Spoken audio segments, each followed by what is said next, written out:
This video was brought to you by Skillshare.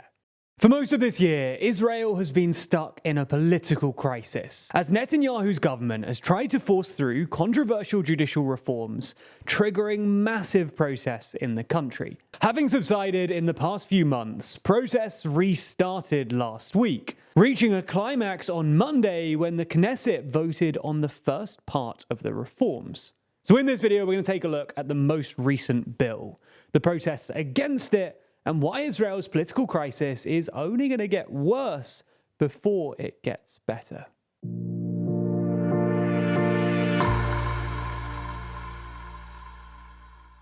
Before we start, if you haven't already, please consider subscribing and ringing the bell to stay in the loop and be notified when we release new videos.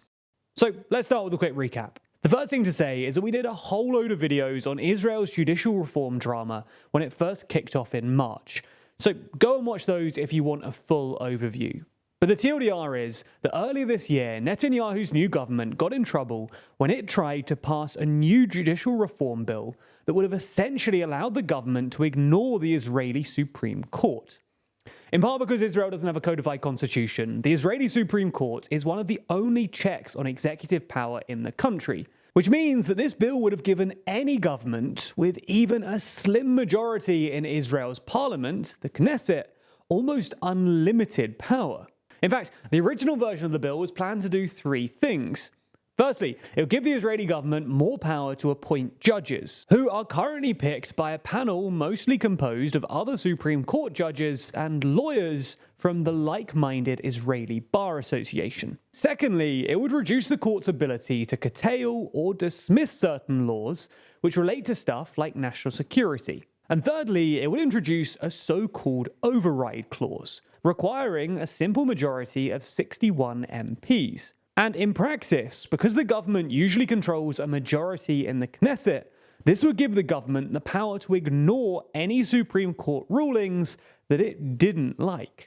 Perhaps unsurprisingly then, this judicial reform set off a massive wave of protests across Israel, especially in its cities, which are generally more liberal than its rural areas. Things weren't helped by the fact that many saw this as an attempt by Netanyahu to weasel his way out of his own legal troubles, plus the fact that Netanyahu's government was already pretty controversial in the first place, in large part because the coalition they formed included certain right-wing Israeli nationalist groups.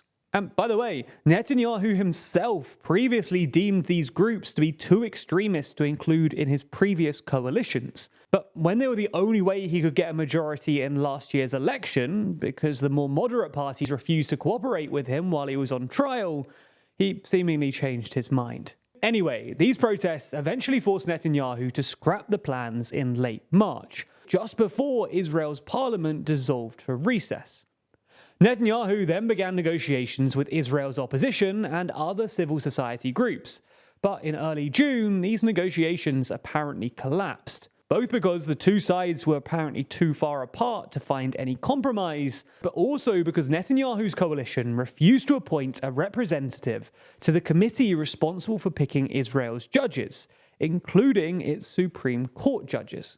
Now, by convention, both the governing coalition and the opposition are represented by the 9-member committee. But Netanyahu and his coalition allies said that they wanted to pick both positions, presumably because they wanted to stack the judiciary with friendly faces. So, on June 18th, a few days before the opposition party appointed their candidate to the committee, Netanyahu withdrew from all negotiations, accusing the opposition from acting in bad faith. Netanyahu has also said since then that he'll continue with the reforms, but, quote, cautiously. And a few weeks later, he announced that he'd be dropping the override part of the bill and passing the other parts of the judicial reform in other, smaller, separate bills.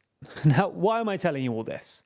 Well, it's important because the first of these bills was supposed to be voted on Monday, and it was supposed to give the government immunity from the so-called reasonableness standard, which essentially allowed the Supreme Court to strike down government directives if it deems them to be unreasonable. Now, this unreasonable standard is basically a precedent derived from a series of rulings in the 1980s, when the Israeli Supreme Court ruled against certain things on the ground that they were simply unreasonable. While Netanyahu's dislike of this reasonableness standard might be understandable, many Israelis simply see it as the first step in a wider program of dismantling the Supreme Court and any remaining checks on executive powers, which is exactly why it's restarted protests across the country. For the last week or so, tens of thousands of Israelis have been marching from Tel Aviv to the Knesset.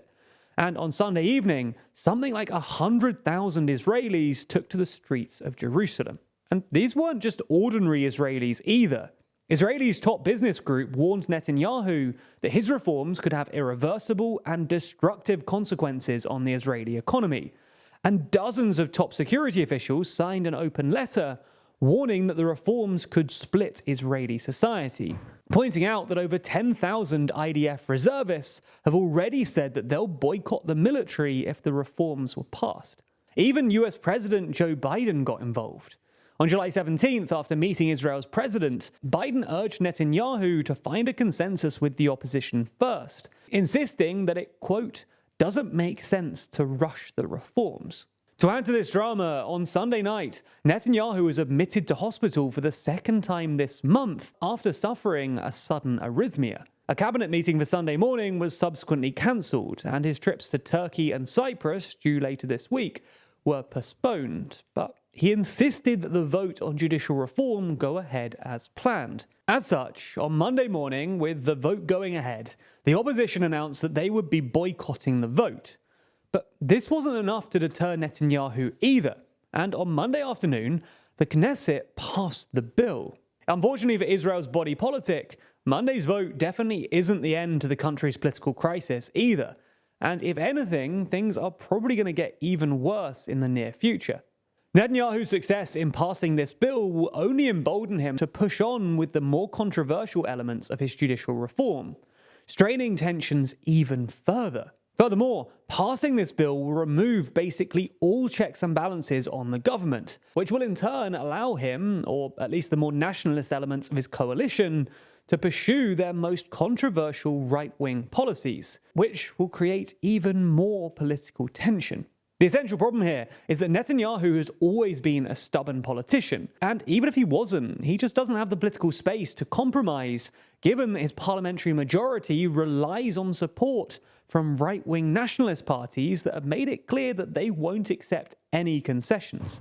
This means that the most likely outcome here is that the government are going to plow on with their controversial policy agenda, despite the fact that polling suggests it's deeply unpopular with most Israelis, which is why it's hard to see Israel's political crisis resolving anytime soon, and is also why you probably ought to keep a close eye on Israel in the coming months.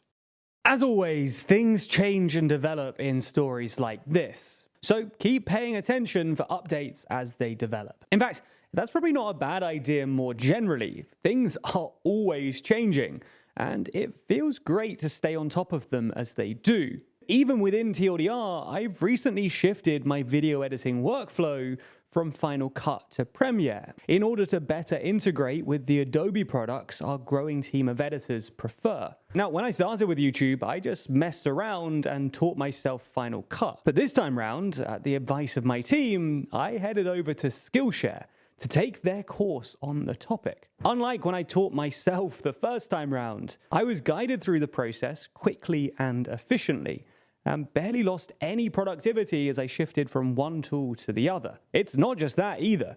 You likely already knew that Skillshare had classes for things like photography, editing, and illustration, but Skillshare also has hundreds of career-focused classes too. Now, we all know at this stage that traditional jobs aren't one size fits all. I mean, I quit my full-time job in marketing so that I could take more control and do YouTube full-time. Now, that's not necessarily the path that you want to take too, but the courses on Skillshare can help you design a career that fits you.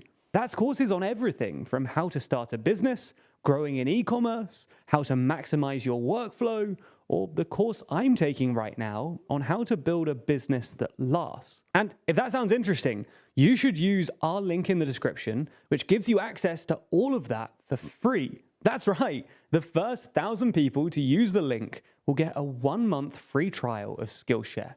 So check it out, and thanks for supporting the channel.